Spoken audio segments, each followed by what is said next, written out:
Hi, this is Nana with a Great Basin Fire Potential Briefing for Sunday, September 22nd, 2019.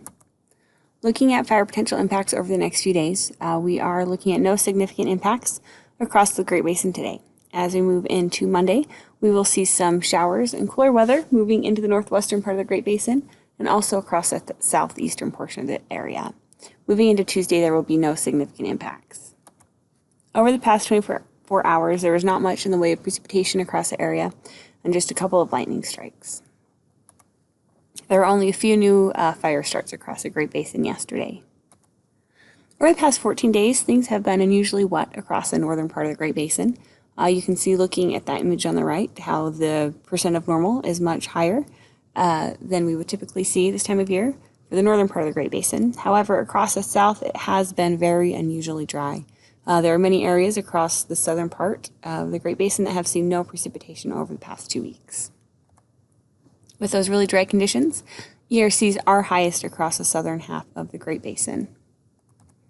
We can look at the ERC trend charts and see how ERCs are tracking along record values for the time of year. So we are setting some record values for ERCs across the far southern part of the Great Basin, but it really is a pretty small portion of the Great Basin that is in this really record high territory. The majority of the rest of the Great Basin is at or below normal for ERCs. Live fuel moistures are generally at or below normal across much of the Great Basin. Looking at 10-hour fuel moisture, it comes as no surprise that fuel moistures are lowest across the southern portions of the area where things have been quite dry.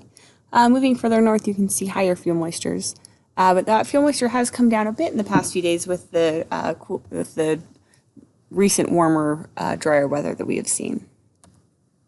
The satellite this morning shows a brief ridge of high pressure that will bring pretty benign weather to the area today, but moving into the Pacific Northwest is another storm system that will impact the Great Basin. For today, you can see we have mostly dry air in place across the Great Basin. Looking at the surface weather, our wind gusts are that image on the left, and you can see generally light winds expected across the Great Basin today. We could see some isolated pockets in western Nevada that could see some gustier winds. Relative humidity will be pretty dry across the area today. You can see a pretty large portion of the area that will be below about 20% relative humidity. As we move into Monday, that storm system will move into the Great Basin, bringing much cooler and wetter weather to the northern, northwestern two-thirds of the area. Looking in more detail at Monday's weather, again, winds aren't expected to be too significant on Monday, and we are looking at relative humidities coming up quite a bit across the northwestern, northern, and southeastern parts of the area, as you can see on that relative humidity map on the right. On Tuesday, we will see generally northerly flow across the Great Basin. This will mean much cooler weather for the entire area, and we will see a cold front making its way through the Great Basin on Tuesday. Winds will be elevated on Tuesday. You can see some gusty winds expected across the central and southern parts of the Great Basin. However, widespread relative humidities will generally be about above 15% on Tuesday. So over the next 3 days, the majority of the precipitation that's expected to fall will be across the northern portion of the area, but precipitation is not looking too significant over the next 3 days with that storm system moving through. As we move into Wednesday, again, we see pretty zonal northwesterly flow across the area.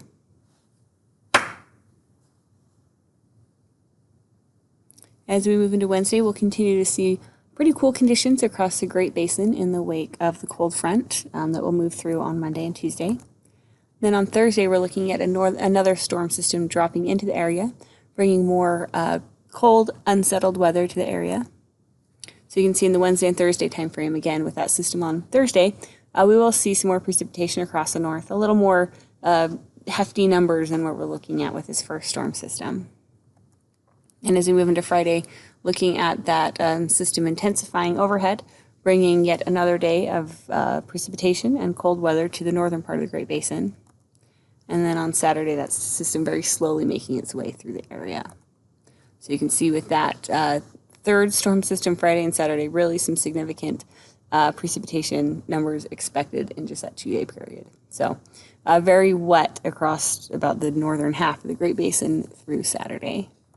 And then finally looking at that 7-day total, you can really see how the northern half of the Great Basin could see some pretty significant precipitation, while the southern part of the area will remain dry for the most part. Finally, in the 8 to 14-day period, the Climate Prediction Center is calling for below normal temperatures for the majority of the area and above normal precipitation for the entire Great Basin. So really, we're not expecting any sort of return to warm and dry conditions that would be conducive to any sort of fire. So that's it. If you have any questions, please feel free to contact us. Our information is on the screen, and you can also find us on Twitter. Thank you.